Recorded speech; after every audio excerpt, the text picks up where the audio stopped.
नमस्कार साथियों, मैं भावेश मुंडेल आपका आपके channel maths by Bhavesh sir पर स्वागत करता हूं, अभिनंदन करता हूं। और जैसा कि हम लोग अभी सेकंड ग्रेड को फोकस करते हुए है ना, सेकंड ग्रेड मैथ्स की परीक्षाएं जो आपके आयोजित होने वाली है, तो पिछली परीक्षाओं के अंदर किस प्रकार के हमारे प्रश्न बने हैं, 2018 का पेपर हम लोग प्रश्न पत्र डिस्कस कर रहे थे बाय पार्ट, यानी कुछ कुछ प्रश्न रोज की क्लासेस के अंदर हम लोग डिस्कस करने वाले हैं। और अगले कुछ दिनों के अंदर जो है हम लोग आरपीएससी के पेपर्स के बारे में हम लोग जान पाएंगे, पेपर का स्तर क्या है, किस टॉपिक में से कितने कितने प्रश्न हमारे बनकर के आए हैं, तो उसके बारे में हम डिस्कस कर रहे थे। तो चलिए एक बार फिर मेरा आपसे निवेदन रहेगा कि आपने अगर मैथ्स बाय भावेश सर ये चैनल सब्सक्राइब नहीं किया है तो आप सबसे पहला काम ये करें कि इस चैनल को आप सब्सक्राइब कर लें, क्योंकि इस चैनल के ऊपर रोज कोई ना कोई आपके लिए उपयोगी जानकारी और अभी वर्तमान के अंदर सेकंड ग्रेड मैथ्स के जो प्रीवियस ईयर के क्वेश्चंस पेपर का सॉल्यूशन आपको प्राप्त होने वाला है। ठीक है, तो आप जो है इस चैनल को सब्सक्राइब करें। और एक निवेदन और भी रहेगा कि अगर आपने सब्सक्राइब कर लिया है तो अपने दोस्तों को, अपने परिवारजनों को इस चैनल को सब्सक्राइब करने के लिए आप निवेदन करें। ठीक है, ये उनके लिए भी उपयोगी होने वाला है और न केवल इस सेकंड ग्रेड के लिए अपितु अन्य गणित से संबंधित परीक्षाओं के लिए भी ये उपयोगी होगा। तो चलिए सर, आज की शुरुआत करता हूं मैं हमारे 2018 के प्रश्न पत्र को लेते हुए कि जो हम लोगों ने क्वेश्चंस डिस्कस कर लिए थे उसके आगे के प्रश्नों से हम शुरुआत करते हैं। तो हमारी शुरुआत हो रही है प्रश्न नंबर 11 के साथ में, यानी 10 सवाल हमने पिछली क्लास में डिस्कस कर लिए थे। ठीक है, तो आज हम बात करने वाले हैं 11 से लेकर के प्रश्नों की। तो पहला प्रश्न है 11वां, एक बैग में 3 काली, 4 सफेद और 2 लाल गेंदें हैं। अधिकतम 6 गेंदों का चुनाव जिसमें सभी रंगों की गेंदें हो कितने प्रकार से किया जा सकता है। देखिए बहुत प्यारा सा प्रश्न है और टेक्निकल प्रश्न है हमारा। हमारा प्रश्न कह रहा है कुल गेंदें 3, 4 और 2, यानी 3 ब्लैक, 4 व्हाइट और 2 रेड बॉल्स हैं। इसका मतलब टोटल गेंद है हमारे पास में 3, 4, 7 और 2, 9 कुल गेंदें हैं। अब आप क्या कहना चाह रहे हैं, आप 6 गेंदों का चयन नहीं कर रहे हैं सर, इसका विशेष रूप से ध्यान देना। यानी कि हम लोगों को चयन करना है, we have to select at most 6 balls, ये 9 में से एट मोस्ट की बात कर रहा है, अधिकतम 6 गेंदों का चयन करना है और शर्त है सभी रंगों की गेंदें। समझ गए ना, कितने प्रकार से चयन उसका किया जा सकता है। देखिए अधिकतम 3 गेंदों का चयन मुझे 6 गेंदों का चयन करना है। अब देखिए सर, जब मैं अधिकतम 6 गेंदों का चयन कर रहा हूं तो हो सकता है 9 में से मैं किसी भी गेंद का चयन नहीं करूं, 9 में से 1 का चयन करूं, 9 में से मैं किसी 2 गेंदों का, 9 में से किसी 3 गेंदों का, 9 में से 4 गेंदों का, 9 में से मैं 5 गेंदों का, या 9 में से मैं 6 गेंदों का चयन करूं। भाई अधिकतम 6 का मतलब तो यही है ना सर, अधिक से अधिक 6 और 6 से कम भी होगा। लेकिन एक शर्त जब आपके पास में यहां पर आ रही है, ठीक है, और वो शर्त आ रही है सभी रंगों की गेंद हो, और सभी रंगों की गेंद हो और 3 काली, 3 सफेद और 2 लाल है, 3 काली, 4 सफेद और 2 लाल है, यानी 3 अलग अलग रंगों की गेंदें हैं और हम कह रहे हैं सभी रंगों की गेंद हो। इसका मतलब ये कंडीशन तो हमारी एप्लीकेबल है ही नहीं, क्योंकि अगर मैंने 2 गेंदों का चयन किया तो 2 गेंदों में काली सफेद होगी, लाल नहीं होगी। तो सभी रंगों की गेंदें तभी आएगी जब कम से कम 3 गेंदों का चयन होगा। बात समझ में आ गई या नहीं आई। और 3 से ज्यादा फिर चौथी गेंद, 5वीं गेंद, 6ठी गेंद, इसका भी चयन होगा। तो चलिए ध्यान दें, मैं यहां पर बात कर रहा हूं, देखो प्रत्येक रंग की एक एक गेंद की हम लोग बात कर लेते हैं ना। तो आपके दिमाग में आना चाहिए कि पहली स्थिति क्या हो गई, 3 गेंद, ठीक है, और प्रत्येक रंग की एक, प्रत्येक रंग की एक गेंद की मैं बात करने वाला हूं। तो ध्यान दीजिए, तो हर रंग की एक गेंद का मतलब है 3 काली में से एक काली हो जाए, 4 सफेद में से एक सफेद हो जाए और 2 लाल में से एक लाल हो जाए। तो ये तो जो है आपका कांस्टेंट फिगर रहा सर, ठीक है, कि हर रंग की एक गेंद तो हमारे पास में आ गई सर। अब चौथी गेंद जो आए, 5वीं आए, 6ठी आए, कोई भी हो उससे फर्क नहीं पड़ता है, हर रंग की एक गेंद मेरे पास में आ गई। तो चलिए 4 केसेस आपके पास में बनने वाले हैं। पहला केस, जब आपने फिक्स 3 गेंदों का चयन किया, 4C1 और 2C1। दूसरा केस, आपने क्या किया कि ये तो चयन किया ही किया आपने, है ना, हर रंग की एक गेंद, ताकि आपकी कंडीशन फुलफिल हो गई, सभी रंगों की गेंद। और उसके साथ में आपने क्या किया, अब चौथी गेंद भी आपने निकाल दी। अब मुझे तो चौथी गेंद कितने में से निकलेगी, अब आपके दिमाग में आना चाहिए कि भाई 3 काली थी, 4 सफेद थी और 2 लाल थी, कुल 9 थी। 9 में से 3 गेंदें आपने अलग कर ली, एक लाल, एक सफेद, एक काली अलग कर दी, पीछे बच गई 6। तो अब आपका जो चयन होगा 6 में से 1 गेंद का, ताकि टोटल 4 गेंदें आ गई। अगली स्थिति तीसरे नंबर की क्या बनने वाली है?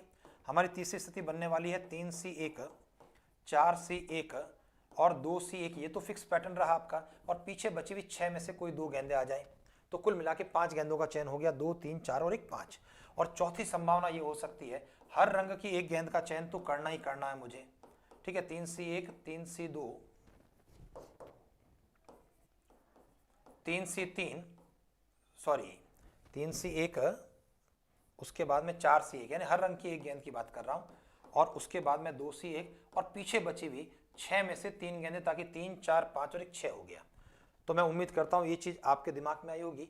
और ये जो प्रश्न था हमारा 2018 का, ठीक है, देखने में तो हमको पढ़ने में तो आसान लगा, लेकिन बेसिकली ये आपका टेक्निकल प्रश्न था। और वापस ध्यान देना, टेक्निकल प्रश्न में अधिकतम 6 गेंदों के चयन की बात हो रही है और शर्त थी सभी रंगों की गेंद का होना। तो हमने कहा कि भाई सबसे पहला एक काम करें कि सभी रंगों की एक एक गेंद का चयन कर लें।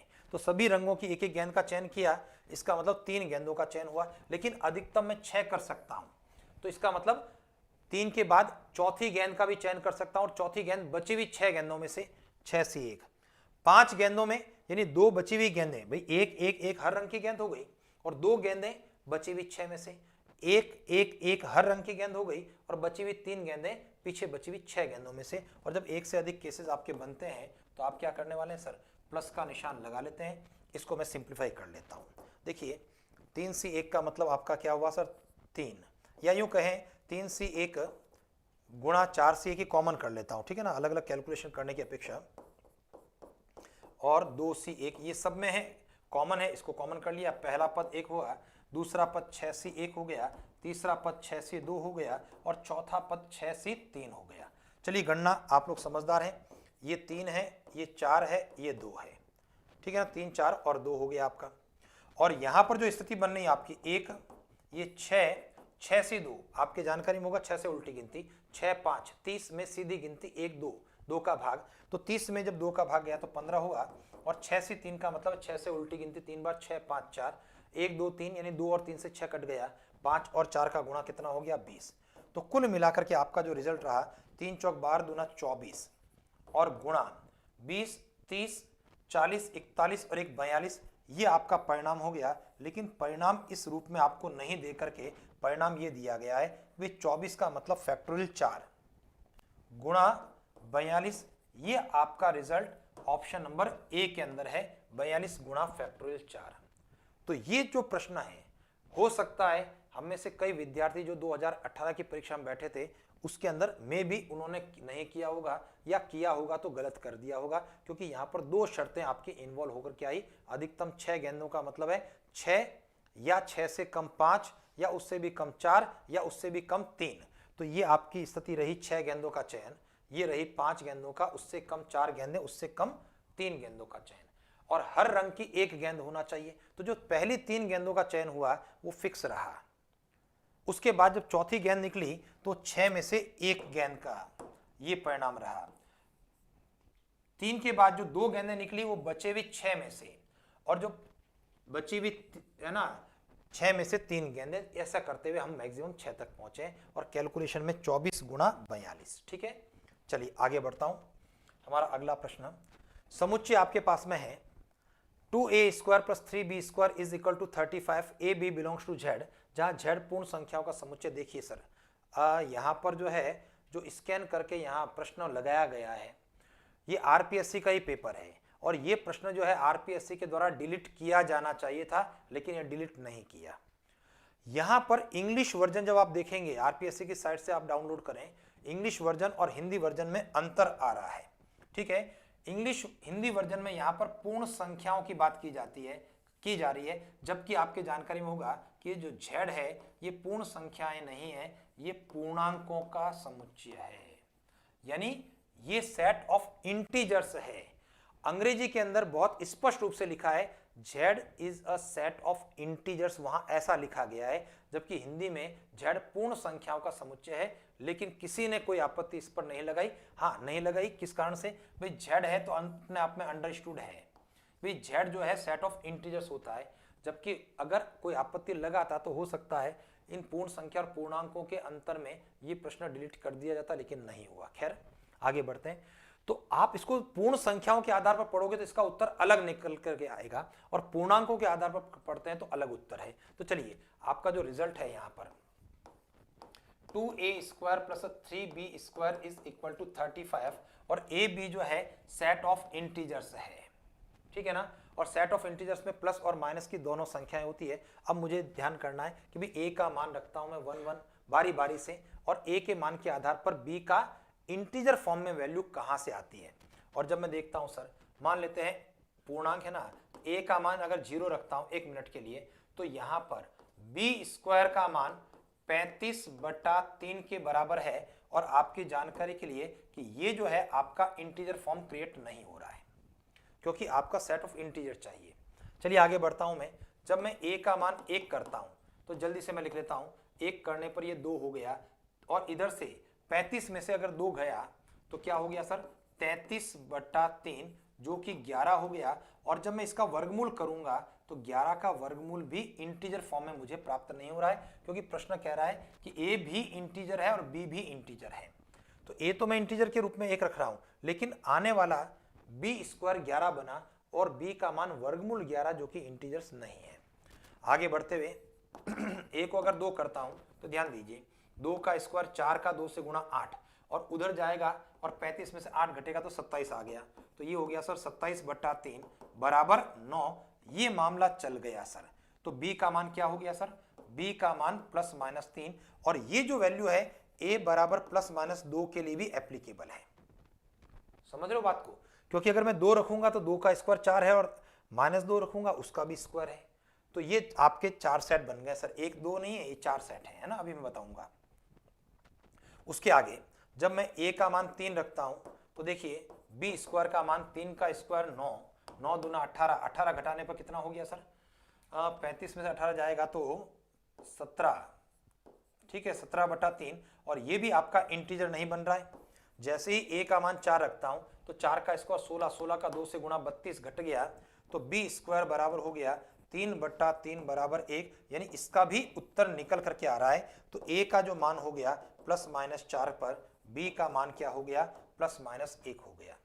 अब ध्यान देना, ये डिलीट क्यों होना चाहिए था सर, कि अगर केवल पूर्ण संख्याओं की बात होती तो हमारे नेगेटिव परिणाम आते ही नहीं, और जब नेगेटिव परिणाम नहीं आते तो उस स्थिति में केवल 2 परिणाम होते हमारे, 2 पर 3 और 4 पर 1, और 2 मेरे प्रश्न के अंदर है सर, इसको ध्यान देना। तो हो सकता है केवल पूर्ण शब्द के कारण हम लोगों में से किसी ने गलती कर दी होगी, जबकि पूर्णांक है तो उसके आधार पर देखिए, पूर्णांक के अनुसार हमारे पास में जो सिचुएशन बनी है, नंबर 1 2 पर 3, 2 पर -3, -2 के साथ में 3, और -2 के साथ में -3, तो ये 4 परिणाम तो ये हो गए मेरे, ठीक है। और उसके बाद में 4 परिणाम हमारे 4 और 1 के रिजल्ट के रूप में, 4 1, 4 -1, -4 1, और -4 -1, तो कुल मिलाकर के 5 6 7 और 8, तो कुल मिला के आपका आंसर क्या हो गया सर, ऑप्शन नंबर 2 हो गया 8, ठीक है सर। चलिए आगे बढ़ते हैं। तो इसको सेट ऑफ इंटीजर्स के आधार पर, और आरपीएसए ने इस उत्तर को सही माना है 8 को। अगर पूर्ण संख्याओं की बात होती तो फिर उत्तर आपका ऑप्शन ए हो जाता, लेकिन अंग्रेजी प्रश्न, अंग्रेजी जो है आपको उसको पढ़ लेना चाहिए सर, ठीक है ना, वहां पर सेट ऑफ इंटीजर्स लिखा था। आगे बढ़ते हैं, अगला सवाल, बर्नौली बंटन। अब ध्यान देना, यहां बर्नौली बंटन का मतलब किससे है सर, यहां पर बर्नौली बंटन का मतलब है द्विपद बंटन, और बर्नौली बंटन एक ही चीज है, ठीक है। पी और क्यू सफलता और असफलता की प्रायिकता है, तो माध्य और प्रसरण में क्या संबंध है, माध्य का मतलब मीन है और प्रसरण का मतलब वेरिएंस है। और जब आप बात करते हैं बर्नौली बंटन की, ठीक है ना, बर्नौली बंटन, या इसको आप जो है द्विपद बंटन भी कहा करते हैं, बाइनोमियल डिस्ट्रीब्यूशन, और उसके अंदर जब माध्य की बात होती है तो माध्य का हमारा फॉर्मूला होता है NP, ठीक है। और प्रसरण यानी जिसको आप कहते हैं वेरिएंस, उस सिग्मा स्क्वायर का फॉर्मूला होता है NPQ। मुझे बताइए सर बड़ा कौन होगा? भाई यहां पर पता लग रहा है कि Q का गुणा हो रहा है, देखो इधर क्या हो रहा है सर, और आपके दिमाग में आना चाहिए कि भाई P प्लस Q बराबर 1 होता है।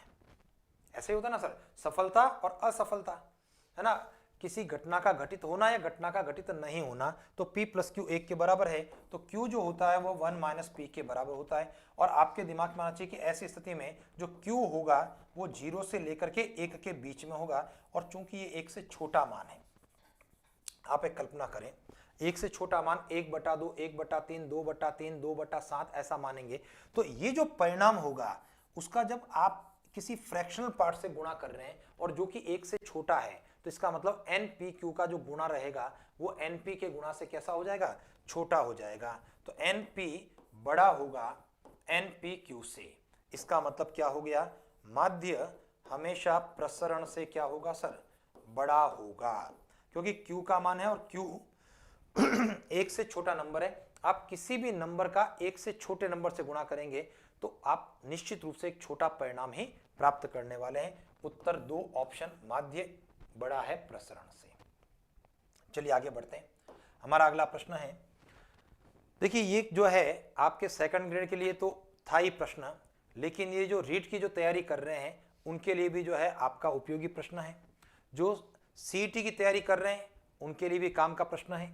एक ठोस धातु के बड़े बेलन जिसकी त्रिज्या और ऊंचाई समान है, ध्यान दीजिए बेलन की बात कर रहा है, त्रिज्या और ऊंचाई का समान होने की बात कर रहा है, यानी radius of and height of a metallic cylinder are equal. अब ये कह रहा उसको पिघलाया गया है, 48 छोटी गेंदों में यानी स्पेयर्स के अंदर, बॉल्स के अंदर परिवर्तित किया गया है। प्रश्न कह रहा है गेंद, देखो पहले क्रम का ध्यान रखना, गेंद, और उसके बाद में क्रम है बेलन की त्रिज्या का अनुपात क्या है, find the ratio of radius of a ball and cylinder. चलिए जब हम लोगों ने डिस्कस किया है, क्षेत्रमिति की बात की है, तो आपके दिमाग में क्या चीज आता है कि जब रूप में परिवर्तन होता है, संख्यात्मक प्रश्न आपका होता है, तो आयतन का प्रश्न होता है। तो एक बेलन है और उस बेलन को आपने मेल्ट किया है, गलाया है, और उसके बाद में जो है आपने 48 गेंदें बनाई हैं, तो इसका मतलब हमारा प्रश्न आयतन से संबंध रखता है। और मैं यहां पर बात करूंगा 48 गेंदों का आयतन, क्योंकि 48 गेंदें बनी हैं, किसके बराबर होगा, बेलन के आयतन के बराबर है। चलिए अब इसके अंदर जो है वैल्यूज को रखने की बात करता हूं। देखिए बेलन के लिए मैं यहां पर R को कैपिटल R और H को हम कैपिटल R ऐसा मान लेते हैं। कारण क्या है, हमारे प्रश्न ने क्या कहा है कि भी दोनों यानी त्रिज्या और ऊंचाई ये दोनों बराबर है, समान है, तो हमने त्रिज्या को और ऊंचाई को बराबर मान लिया, और चूंकि बेलन बड़ा शेप है उससे पिघला करके हमने छोटी छोटी गेंदें बनाई हैं, तो यहां पर त्रिज्या के लिए कैपिटल R और ऊंचाई के लिए कैपिटल R का प्रयोग मैंने कर लिया, और 48 गेंदों के लिए यहां पर R को मैंने R कर दिया। तो चलिए सर यहां एक तो 48 हो गई संख्या आपकी, और गेंद का आयतन यानी स्पेयर की बात हो रही है, और गोले का आयतन का फॉर्मूला आपका रहेगा 4/3 पाई R क्यूब, ठीक है। ये किसके बराबर हो गया, बेलन के लिए पाई R स्क्वायर H, तो पाई R स्क्वायर, और H का मतलब ही यहां पर R से हो गया सर, ठीक है। फॉर्मूला वापस से ध्यान देना, हमारा फॉर्मूला होता है बेलन के आयतन के लिए पाई R स्क्वायर H होता है, तो R को और H को हमने बड़े R में कन्वर्ट कर दिया। अब देखते हैं सर 3 से 48 कट गया सर 16 बार, एक बात, और यहाँ पाई से ये पाई कट गया, तो पोजीशन हमारी क्या बनी सर, 64 R क्यूब बराबर कैपिटल R क्यूब। ये R क्यूब का भाग इधर की ओर दे देता हूं, और ये जो 64 है इसका पक्षांतरण मैं राइट हैंड साइड में कर लेता हूं, तो पोजीशन हमारी बनी R cube upon capital R cube is equal to 1/64। जब मैं इसका घनमूल कर लेता हूं, क्यूब रूट कर लेता हूं, तो R upon capital R is equal to 1/4। तो इसका मतलब R रेशियो R क्या बनकर के आ गया सर, 1/4। ये आपके प्रश्न का उत्तर हो गया, यानी गेंद और बेलन की त्रिज्या का अनुपात 1:4 रहा, ठीक है। तो ये प्रश्न जो है हमारा आसान प्रश्न की था। इसके पहले वाला माध्य और प्रसरण में कंपैरिजन, वो भी प्रश्न आसान श्रेणी, मतलब आसान का मतलब है ठीक है, एवरेज प्रश्न है, ये भी आपका औसत स्तर का प्रश्न है। चलिए आगे बढ़ते हैं हम लोग। निम्न में से कौन से अंतर्वेशन सूत्र में अंतर संकारक प्रयुक्त नहीं होता है ना भाई। आप इंटरपोलेशन फॉर्मूले की जहां बात कर रहे हैं तो ऑपरेटर जहां पर यूज नहीं हो रहा है ना, वह कौन सा फॉर्मूला है सर? लैग्रेंज अंतर्वेशन सूत्र। अगर आपने लैग्रेंज अंतर्वेशन फॉर्मूला, लैग्रेंज इंटरपोलेशन अगर फॉर्मूले को पढ़ा है तो वहां पर संकारक जो है आपका अंतर संकारक वो वहां पर यूज नहीं होता है, डेल्टा डेल है ना आपका यूज नहीं होता है। ठीक है, सीधा सीधा डायरेक्ट अप्रोच का प्रश्न था आपका। अब आपका प्रश्न ये कह रहा है x/2 - 3/x² to the power 10 के विस्तार में x की घात 4 का गुणांक क्या होगा। और ये प्रश्न जो है आरपीएससी के द्वारा डिलीट कर दिया गया था क्योंकि टाइपिंग के अंदर मिस्टेक हो गई थी, कोई भी 4 ऑप्शन में से अपना ऑप्शन वहां पर नहीं था, लेकिन डिलीट कर दिया। इसका अभिप्राय ये नहीं है कि हमको नहीं करना है, ये प्रश्न हमारे लिए उतना ही उपयोगी है सर। ठीक है, ऑप्शन नहीं मिलेगा। देखते हैं, जब आप द्विपद प्रमेय की बात करते हैं बाइनोमियल थ्योरम के अंदर, हमारा प्रश्न है x/2 - 3/x² to the power 10 और इसके प्रसार में, इसके विस्तार में x की घात 4 का गुणांक, find the coefficient of x to the power 4 in the expansion of x/2 - 3/x² whole to the power 10। क्या करना चाहिए सर भाई? यहां से इसका व्यापक पद लेना चाहिए और व्यापक पद को आप सिंप्लीफाई करें। n का मान आप रखेंगे, r को r फिलहाल रखते हुए, x और a के मान को रखते हुए आप सॉल्व करेंगे और सॉल्व करने के बाद जो x की पावर होगी उस x की पावर को आप यहां पर x की घात 4 में 4 के साथ में आप उसको कंपेयर कर लेंगे और वहां से r का मान निकलेगा और उसके बाद उसका गुणांक निकल जाएगा। तो चलिए देखते हैं किस प्रकार से आप इसको करने वाले हैं। इसका जो व्यापक पद की हम बात कर रहे हैं व्यापक पद यानी जनरल टर्म, जिसको हम कह रहे हैं TR+1, और TR+1 का फॉर्मूला क्या है? देखो माइनस का है साइन, तो -1 to the power r NCR x to the power n minus r और a to the power r। ठीक है सर। चलिए जब मैं इसको हल करता हूं तो देखिए -1 टू द पावर r मैं कर सकता हूं NCR, n का मान मेरे पास में है 10c, r नहीं है, r को फिलहाल r छोड़ें। x का मतलब पहले पद से होता है x/2 पावर में 10 माइनस r और a का अभिप्राय दूसरे पद से। चिन्ह नहीं लेना है सर, कारण क्या है? चिन्ह को हम लोगों ने ऑलरेडी कंसीडर कर दिया है -1 टू द पावर r के कारण, क्योंकि अगर मैं यहां चिन्ह लूंगा तो माइनस की पावर ही तो r है, जो हम लोग ऑलरेडी व्यापक पद में बाहर -1 टू द पावर r के रूप में ले चुके हैं सर।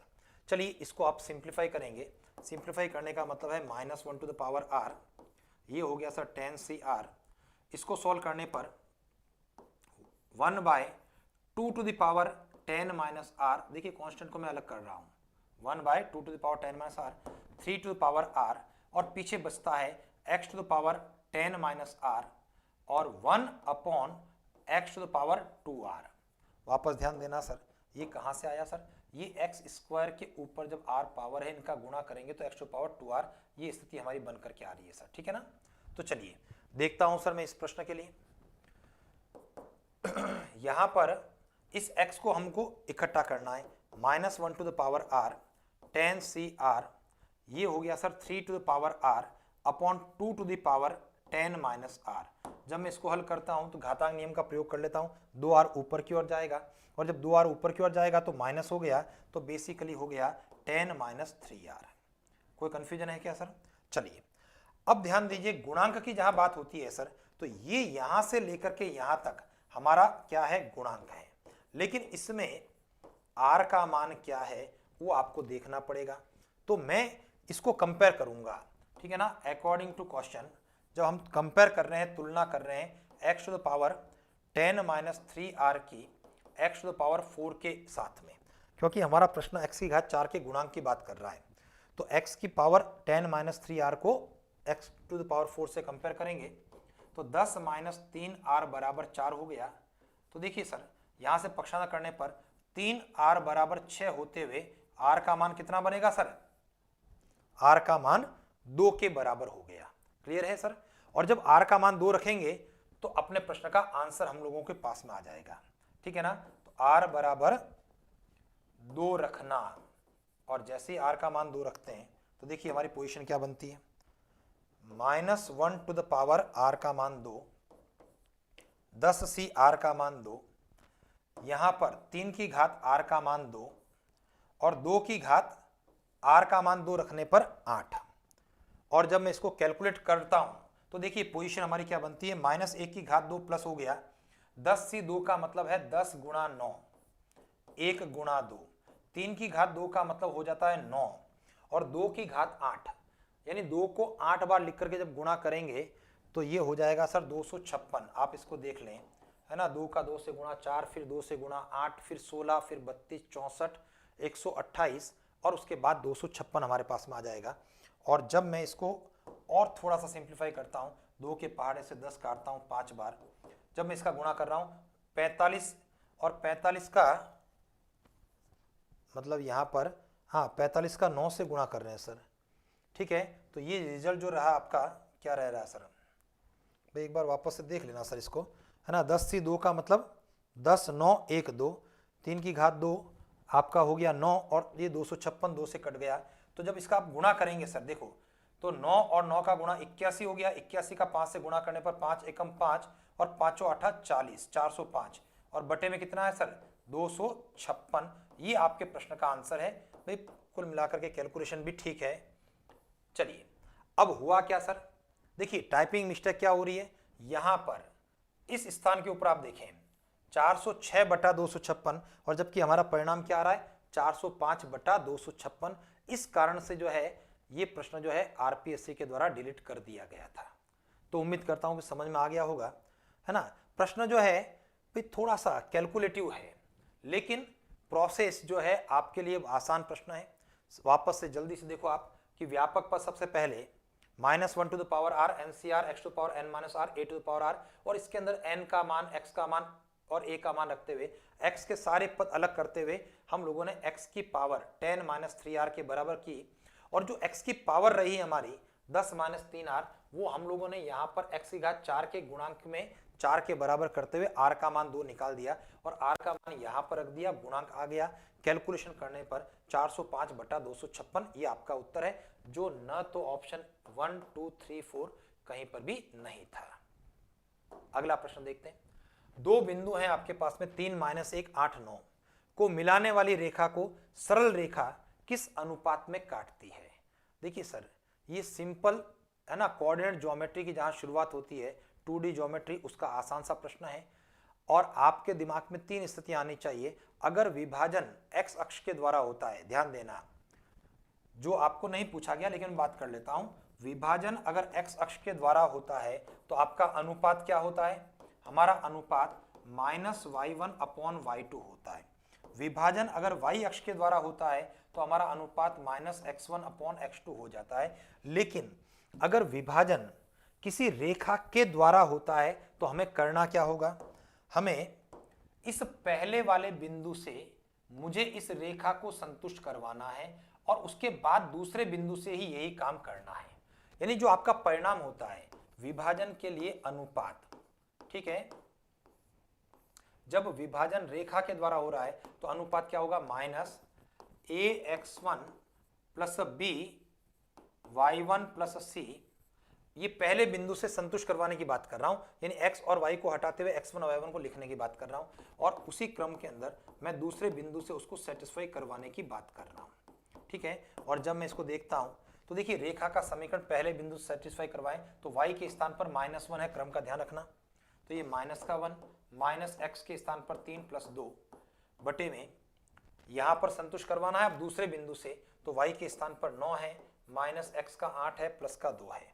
जब मैं इसको हल करता हूं तो देखिए क्या पोजीशन है, -1 -3 -4 + 2 माइनस का 2 -2 का 2 से गुणा हो गया 2, 9 2 11 में से 8 गया 3 और आपका रिजल्ट क्या रहा सर 2:3। ये आपके प्रश्न का आंसर रहा, ऑप्शन नंबर 3 रहा, ठीक है सर। तो उम्मीद करता हूं ये आसान प्रश्न था, है ना, इसमें बहुत ज्यादा कुछ नहीं था और बहुत आसानी से हम ऑरली इसको कर सकते थे सर। यानी पहले बिंदु से सेटिस्फाई करवाना, y के स्थान पर -1 -3 -4 + 2 -2 माइनस से गुणा होते हुए 2 और यहां पर रखेंगे तो 9 -8 1 + 2 3, तो 2/3 2:3। यहां एक चीज और डिस्कस कर लेते हैं, अगर यहां पर ये जो 2/3 नेगेटिव होता है तो तो विभाजन बाह्य विभाजन होता है, और पॉजिटिव 2/3 है, इसका मतलब ये अंतः विभाजन इंटरनल डिवीजन है। अगला जो प्रश्न है हमारा, भाई देखिए यहां पर d2y/dx² प्लस साइन एक्स बराबर 0 है, इस अवकल समीकरण का हल क्या है? देखिए सेकंड ऑर्डर डिफरेंशियल इक्वेशन आपके पास में है, तो आपको क्या करना है सर, जब सेकंड ऑर्डर डिफरेंशियल इक्वेशन है तो आपको 2 बार इसका क्या करना है, समाकलन कर लेना है, आपके प्रश्न का आंसर आ जाएगा। देखिए हमारी पोजीशन इस प्रकार से है, d2y/dx² बराबर माइनस साइन एक्स।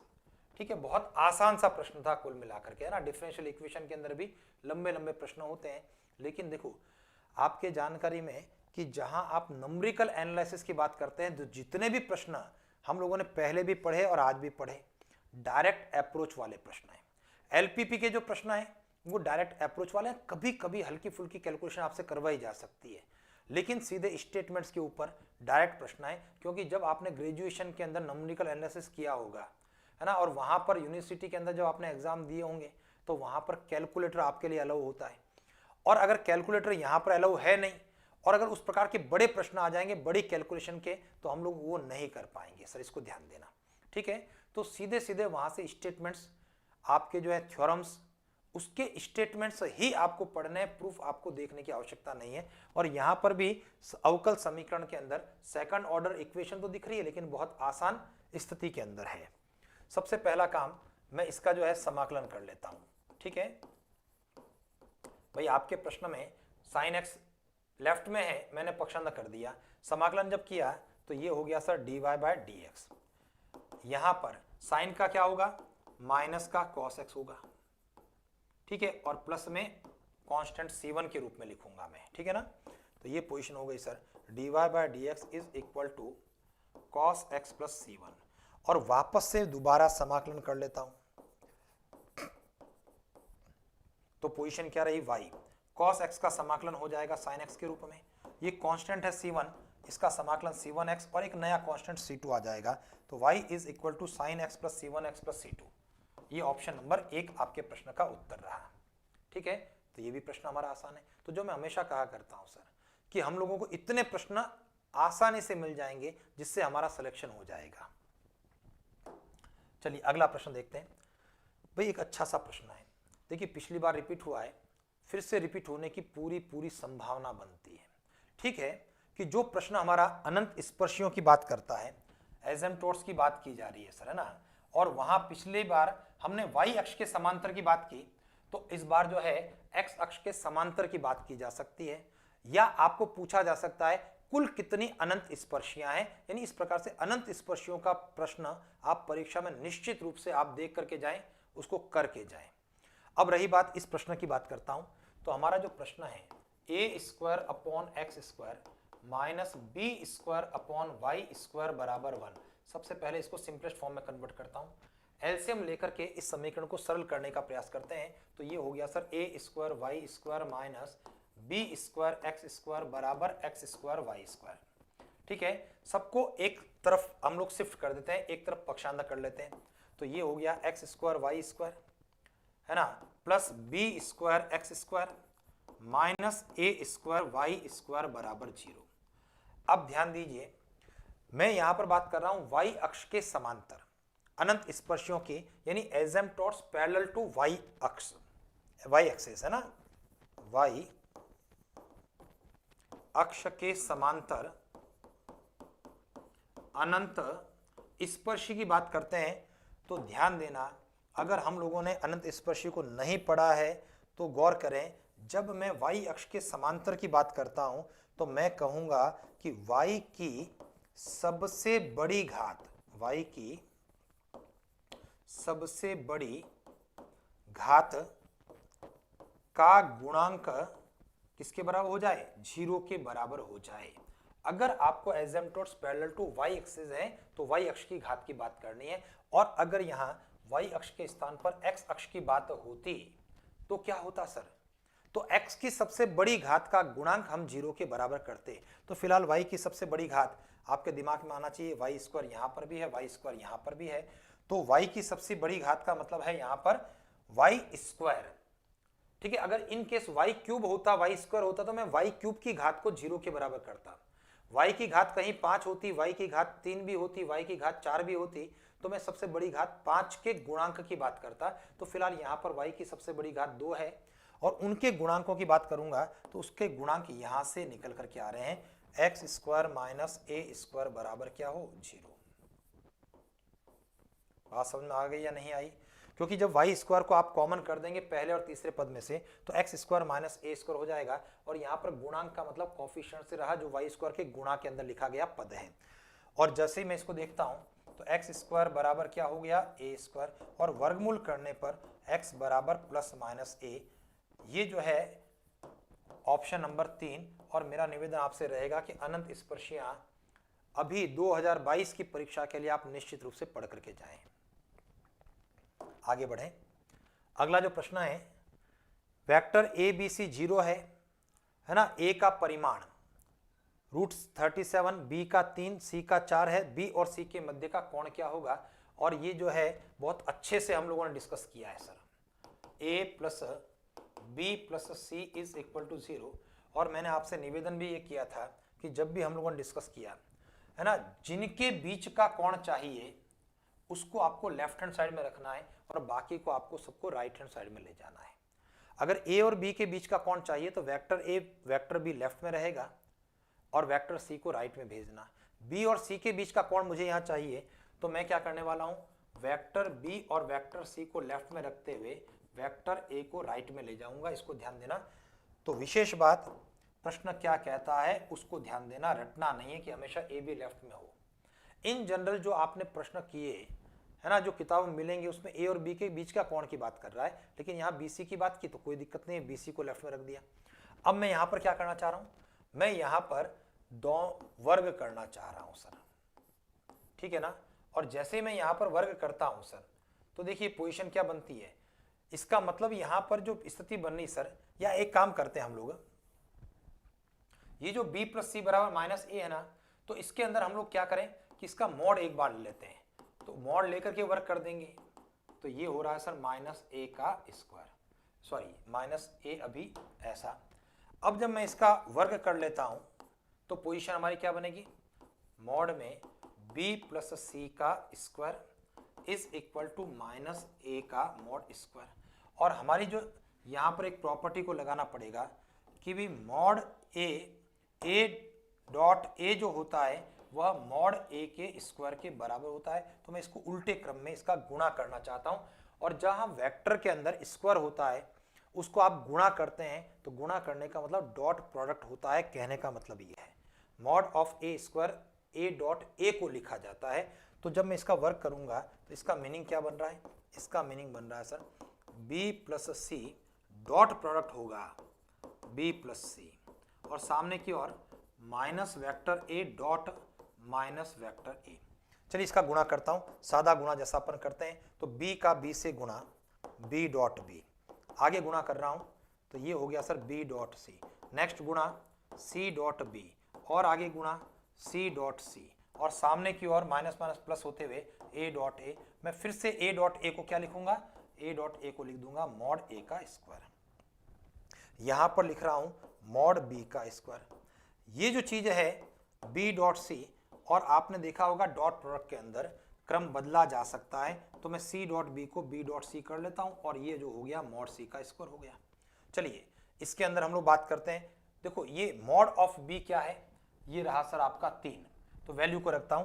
मुझे बताइए यहां तक है ना समझ में आ गया होगा कि क्या चीज हमको करनी थी। b प्लस सी बराबर माइनस ए के रूप में आएगा, दोनों पक्षों का मॉड लेने के बाद उसका वर्ग करना, और वर्ग का मतलब यहाँ पर डॉट प्रोडक्ट से है। इसका विशेष रूप से ध्यान देना, कहीं पर भी वेक्टर के अंदर वर्ग करेंगे डॉट प्रोडक्ट ही होगा, क्योंकि a dot A he mod a का स्क्वायर है। चलिए तो अब वापस से b डॉट b को हम लोगों ने लिख दिया था, तो ये आपका 3 का स्क्वायर 9 हो गया सर।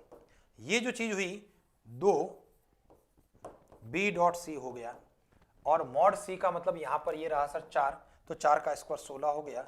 और ये जो पोजीशन रही मॉड a का मतलब है √37, तो इसका वर्ग करने पर 37 हो गया। ठीक है जी। चलिए आगे और बढ़ता हूं मैं इसके बाद। देखो एक काम तो हम ये कर सकते हैं सर कि यहां पर 16 और 9 25 उधर ले जाकर के इसमें से घटा सकते हैं 37 में से, ठीक है। और एक काम ये कर सकते हैं, बी डॉट सी का फॉर्मूला लगा सकते हैं। और बी डॉट सी का फॉर्मूला क्या है sir? Mod b mod c cos theta, जो कि बी और सी के बीच का कोण रहेगा, बराबर में कितना हो जाएगा सर? 37 में से 25 चला गया तो 12 हो गया, ऐसा ही है। 16 9 25 को घटाने पर 12 रहा। अब इसका मान हो गया 2, मॉड बी 3 है, मॉड सी 4 है, कॉस थीटा बराबर 12। पक्षांतरण करने पर कॉस थीटा, देखिए 12 में 4 या 12 दूना 24 का भाग, जो कि क्या रहा? 1/2। और अगर कॉस का मान 1/2 है तो थीटा का मान कितना होगा सर? कॉस की टेबल में 1/2 60 डिग्री की बात करता है। हमारे प्रश्न का उत्तर ऑप्शन 3 रहा, 60 डिग्री। तो ये भी जो है आपका औसत स्तर का आपका प्रश्न था, ठीक है ना। बहुत क्लिष्ट प्रश्न नहीं है, बहुत आसान भी नहीं है, और औसत प्रश्न है। ऐसे प्रश्न हम लोग निश्चित रूप से करने की स्थिति में हैं। आगे बढ़ें। हमारा अगला प्रश्न है, गणित की एक समस्या 4 विद्यार्थियों ए बी सी और डी को दी गई। हल करने की प्रायिकताएं 1/2 1/3 1/4 1/5 है। प्रश्न के हल होने की क्या प्रायिकता होगी? देखिए सर, ये ऐसा प्रश्न है, अगर आप पिछली 4 परीक्षाएं देखोगे ना सर, चाहे आप स्कूल लेक्चरर की परीक्षा देखें, चाहे सेकंड ग्रेड की परीक्षा देखें, संस्कृत एजुकेशन की देखें, तो ये प्रश्न लगभग 4 सालों में 2 बार रिपीट हो गया है सर, समझ गए। और ये बहुत आसान सा प्रश्न है हमारा, स्वतंत्र घटनाओं की बात होती है, अगर आपने ध्यान दिया हो तो 4 विद्यार्थियों के द्वारा हल करने की प्रायिकताओं की बात हो रही है। Probability a 1/2, probability of b 1/3 है, प्रोबेबिलिटी ऑफ सॉल्विंग द, है ना, प्रॉब्लम बाय सी पीसी 1/4 है, और डी के द्वारा उसको हल करने की प्रायिकता 1/5 है। हम लोग क्या करने वाले हैं, यहां पर ए के द्वारा हल नहीं होने की प्रायिकता 1 में से घटा दें सर, मैं डायरेक्ट लिख रहा हूं 1 - 1/2 करना है। बी के द्वारा हल होने की नहीं होने की प्रायिकता 1 में से 1/3 को घटाया तो 2/3 हो गया। सी के द्वारा हल नहीं हो, 1 में से 1/4 को घटाने पर 3/4, और डी के द्वारा भी वो हल नहीं हो, ठीक है ना, डी बार की बात करूं तो 1 में से 1/5 घटाने पर 4/5। ध्यान देना, इसको हमने घटाया है 1 - 1/5 के रूप में, जो कि 4/5 रहा। प्रश्न हल कब होगा?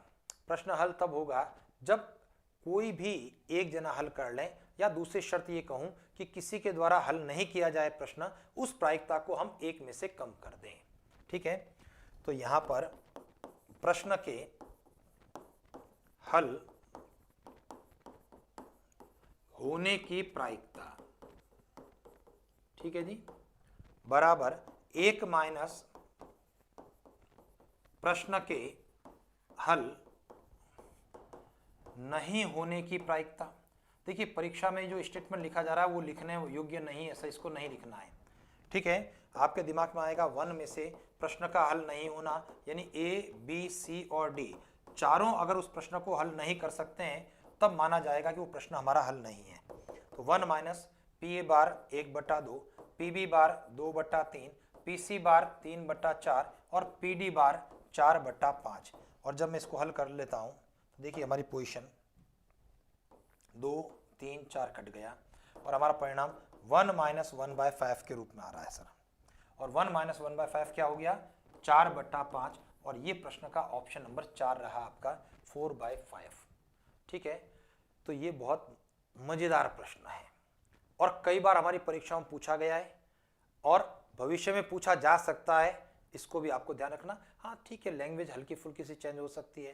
भाई आपने पढ़ा होगा पक्षी पर निशाना मारना, पक्षी के मरने की प्रायिकता, पक्षी के नहीं मरने की प्रायिकता, यानी इस प्रकार से। या मान लिया पुस्तकों की बात कर रहे हैं, है ना, 3 स्वतंत्र समालोचकों के द्वारा पुस्तक के जो है उसके क्रिटिक्स की बात हमारे द्वारा की जा रही है, पुस्तक के अनुकूल संयोगानुपात या पुस्तक के फेवर में उसकी प्रायिकताएं जो आपको दी जाएगी, और बहुमत पुस्तक के पक्ष में हो, ऐसा प्रश्न आप लोगों को अच्छे से देख करके जाना चाहिए। लगभग इस प्रकार का प्रश्न आपको परीक्षा में मिल जाता है। चलिए अगला जो प्रश्न है, एक हरात्मक श्रेणी का mवां पद n और nवां पद m है तो rवां पद क्या होगा? देखिए सर, यहां जो प्रश्न है हमारा उसमें एक HP की बात कर रहा है, और HP का मतलब है हरात्मक श्रेणी की बात की जा रही है सर। और आप लोगों की जानकारी में होगा कि इस बार आपकी परीक्षा के अंदर हरात्मक श्रेणी है ना, सिलेबस का पार्ट नहीं है। लेकिन हरात्मक में और समांतर में बहुत बड़ा अंतर भी नहीं है। ठीक है, हरात्मक श्रेणी और समांतर श्रेणी में जैसे मान लिया 1 2 3 4 ये श्रेणी अगर समांतर श्रेणी है तो इसके व्युत्क्रम रेसिप्रोकल पदों की बनने वाली श्रेणी हमारी क्या बनेगी सर, हरात्मक श्रेणी बनेगी। तो हरात्मक श्रेणी के सारे पद उसके प्रश्न को रेसिप्रोकल फॉर्म में कन्वर्ट करने के बाद समांतर श्रेणी के फॉर्मूलों से ही सॉल्व किए जाते हैं। ठीक है ना, तो इसको सॉल्व कर लेना चाहिए सर, क्योंकि एक पंक्ति ऊपर की और एक पंक्ति नीचे की बदलती है, बाकी समांतर श्रेणी है। और वैसे समांतर हरात्मक श्रेणी इस बार सिलेबस का पार्ट नहीं है। तो अगर मैं बात करता हूं, देखिए हार्मोनिक प्रोग्रेशन की बात करते हैं हरात्मक श्रेणी, मैं कहता हूं m वा पद n हो गया, और मैं कहता हूं n वा पद m हो गया। ठीक है, तो मुझे बताइए समांतर श्रेणी की बात क्या हो रही है।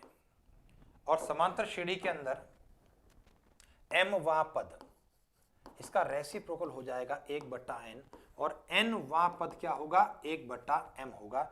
और मैंने आपको कई बार ये निवेदन किया है कि जब भी इस प्रकार से रेसिप्रोकल फॉर्म होता है, समांतर श्रेणी का m वा पद 1/n, n वा पद 1/n, p वा पद 1/q, q वा पद 1/p, तो ऐसी स्थिति में कुछ परिणाम जो आपको सीधे याद रख लेने चाहिए, a और d यानी पहला पद सार्व अंतर आपस में बराबर होता है और रेसिप्रोकल फॉर्म होने पर 1/mn यानी उसका गुणा हुआ करता है।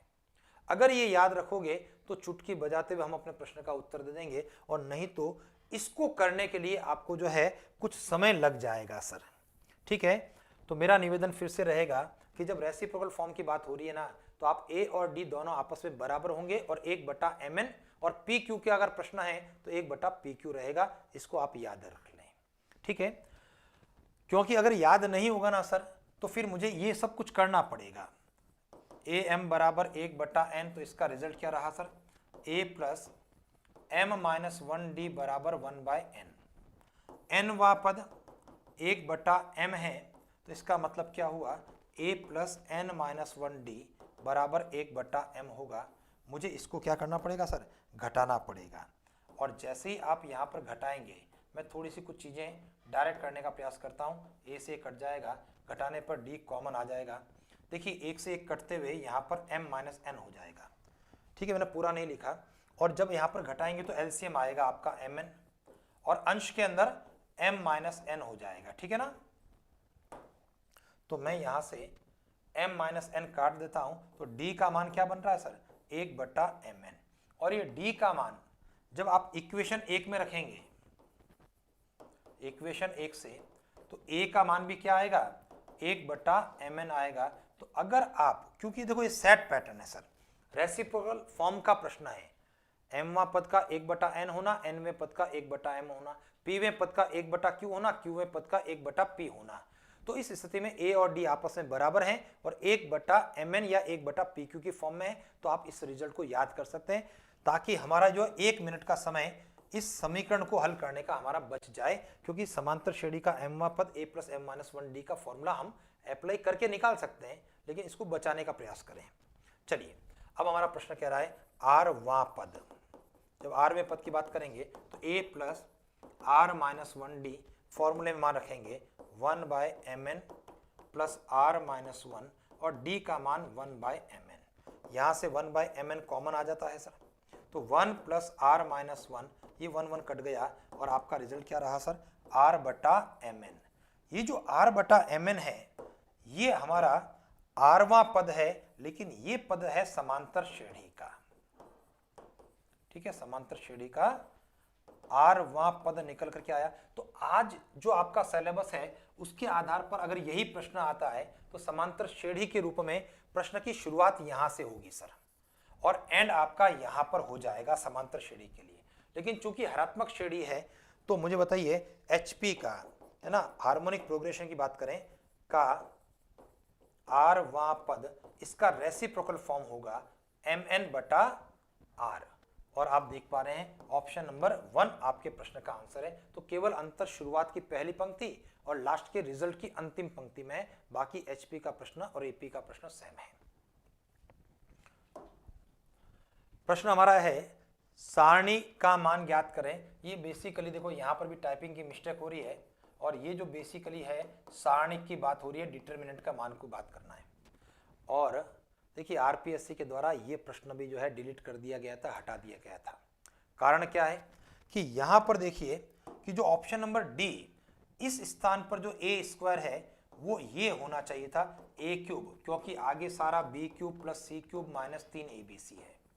तो यहाँ ऑप्शन नंबर 4 के अंदर जो कि परिणाम इसका रिजल्ट था, लेकिन ए क्यूब की जगह ए स्क्वायर वहाँ पर प्रिंटिंग मिस्टेक हो गई थी और ये प्रश्न डिलीट कर दिया गया था। और ऐसे प्रश्न अगर डिलीट होते हैं तो बड़ा अफसोस होता है, क्योंकि इसके पहले भी हमने बात की थी कि एक प्रश्न वहाँ पर भी डिलीट हो गया था, अभी थोड़ी देर पहले हमने डिस्कस किया था, तो वो प्रश्न भी डिलीट हो गया, जबकि वो प्रश्न तो हम लोगों का तैयार था।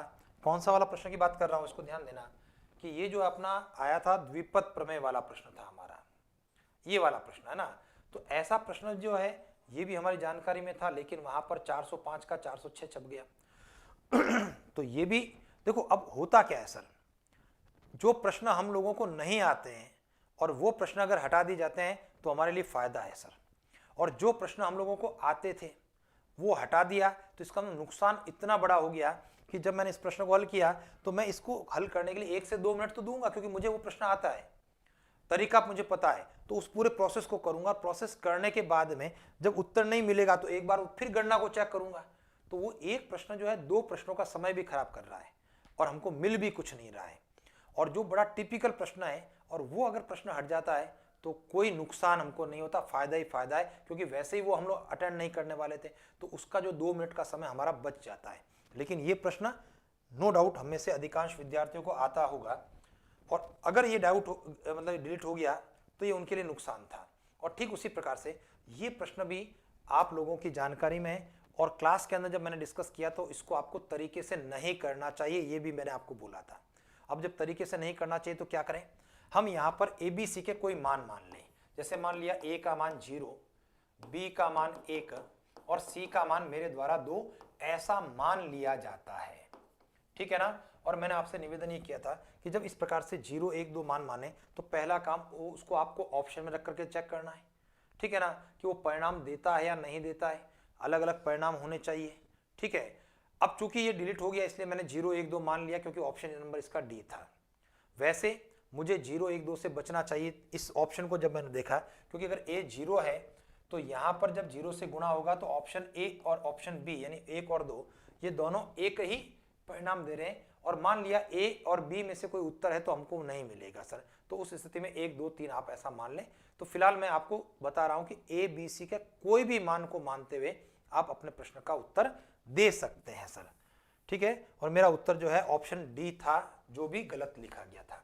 तो चलिए हमारा प्रश्न B plus C, C plus A plus B तरीकों की बात करेंगे तो हमारा जो है लंबा प्रोसेस हो जाएगा और एक पेज का कैलकुलेशन हम लोगों को करना पड़ जाएगा। तो ABC के मान लेते हैं। तो देखो B plus C 3, C plus A 2, A plus B 1, A plus B 1, B plus C 3 और यहाँ पर C plus A 2, A B C 0, 1, 2। और जब मैं इसका प्रसार करूंगा देखो सर 3, ये हो गया 6 में से 2 गया, सीधा लिख देता हूँ 4 माइनस 1, 4, इसको छुपा दिया ना हमने, हाँ, तो ये 4 माइनस 1 3 और वो 0 हो गया, तो 4 12 में से 3 गया 9। ये आपके प्रश्न का उत्तर था सर। अब ये उत्तर क्या होगा सर, अभी जब मैं देखूंगा ना ऑप्शन नंबर 4 में तो मुझे नजर आ जाएगा ये उत्तर। क्यों आ जाएगा, क्योंकि मैंने A को 0 रखा, लेकिन जो तरीके से करेगा उसका उत्तर आएगा नहीं। क्यों नहीं आएगा, क्योंकि तरीके से करने पर आपका उत्तर क्या रहेगा सर, A क्यूब आना चाहिए। अभी देखो जब मैंने 0, 1, 2 रखा तो A का मान 0 होने के कारण A स्क्वायर और A क्यूब के परिणाम में कोई अंतर नहीं है, इसलिए ये परिणाम मेरा मिल जाता है। क्योंकि जैसे यहाँ रखा 0, 1 का क्यूब 1 हो गया, 2 का क्यूब 8 हो गया, 0 हो गया, ये 9 मिल गया और आप अपने प्रश्न का उत्तर देने की स्थिति में हैं। लेकिन जो तरीके से करेगा और तरीके से जो परिणाम होगा वो आपको प्राप्त नहीं हो रहा है। ये परिणाम, ये प्रश्न आपका डिलीट था, यहाँ A क्यूब होना चाहिए था। चलिए आगे बढ़ते हैं। अधिगम के लिए आकलन, ठीक है ना, यानी अधिगम सीखना, उसके लिए आकलन जिस दृष्टिकोण का प्रयोग करता है। तो वो आपका जो है सीधा सीधा क्या उत्तर है सर, रचनात्मक आकलन। तो ये तो है डायरेक्ट आपने जो है पढ़ लिया होगा सर, ठीक है, तो इसको बहुत डिटेल में हम डिस्कस नहीं करेंगे। और यहाँ पर ये कह रहा है एक पिंड जो मूल बिंदु से प्रारंभ होकर के एक्स अक्ष के साथ में इस प्रकार गति करता है कि बिंदु x0 पर इसके वेग को इस प्रकार से दिखाया जाता है, वेलोसिटी जो है dx/dt is equal to cos square pi x से दिखाते हैं, तो निम्न बिंदु पर कभी नहीं पहुंचेगा। ध्यान दीजिए, कब नहीं पहुंचेगा, जब वो रुक जाएगा। भाई जब तक लुढ़क रहा है, चल रहा है, तब तो पहुंचना ही है। नहीं पहुंचने का मतलब वेलोसिटी का जीरो होना, ठीक है ना। तो यहां पर वेलोसिटी जीरो हो जाए, और आपकी जानकारी में है कि वेलोसिटी dx/dt होता है। तो अब ये तो इससे आसान प्रश्न कोई हो ही नहीं सकता sir, cos square pi x बराबर जीरो हो जाए, क्योंकि ये बेसिकली वेलोसिटी का फॉर्मूला ही dx/dt है या ds/dt है। तो ये पोजीशन हो गई हमारी cos स्क्वायर पाई x बराबर जीरो का अभिप्राय है cos π/2 दोनों पक्षों के अंदर। अच्छा, पहला काम ऐसा करें कि इसका मैं पहला वर्गमूल कर लेता हूं सर, है ना। जब स्क्वायर रूट करेंगे तो cos πx जीरो का वर्गमूल जीरो हो गया, cos πx जीरो का मतलब यहां पर cos π/2 से हो गया सर, cos छोड़ देते हैं, πx इज इक्वल टू π/2 हो गया, और दोनों पक्षों के अंदर पाई आपका कट गया सर, ये 1 टाइम्स, तो x का मान क्या हो गया सर, 1/2, यानी ये इस पर नहीं पहुंचेगा, क्योंकि वेलोसिटी क्या हो जाएगी सर, जीरो हो जाएगी। तो चलिए सर, आज की इस क्लास के अंदर हम लोगों ने 11 से लेकर के 25 तक के 15 सवालों को डिस्कस कर लिया था, और उम्मीद करता हूं कि ये जो प्रश्न निश्चित रूप से आप लोगों के लिए उपयोगी रहेंगे सर परीक्षा के पॉइंट ऑफ व्यू से, और आपको परीक्षा के प्रश्न पत्र का स्तर समझने में भी ये मदद करने वाले होंगे। क्योंकि कई विद्यार्थियों की डिमांड थी कि पिछली परीक्षाओं के प्रश्न पत्र हल करवाना है, तो जैसे जैसे समय मिलता है थोड़े थोड़े YouTube चैनल के माध्यम से ये प्रयास मेरा रहने वाला है। तो अगली क्लास में फिर से मुलाकात करेंगे रात को 9 बजे, हम इसी प्रकार से, यानी इसी प्रश्न पत्र के अगले कुछ प्रश्नों के लिए। और आपके लिए, आप में से अधिकांश को जानकारी भी होगी कि भाई ये जो अपना YouTube चैनल है मैथ्स बाय भावेश सर, उसके साथ साथ में एक ऐप भी बनाया गया है, जो कि आप प्ले स्टोर पर जाते हुए, है ना, भावेश मैथ्स के नाम से आप उसको प्ले स्टोर पर सर्च कर सकते हैं। तो उसको भी आप सर्च करें, है ना, उसको भी आप डाउनलोड करें, और उसमें भी आपके लिए कुछ उपयोगी चीज़ें वहाँ पर भी आपको मिल सकती है। तो चलिए सर, आज के लिए इतना ही। आप सभी का बहुत बहुत धन्यवाद। Thank you sir.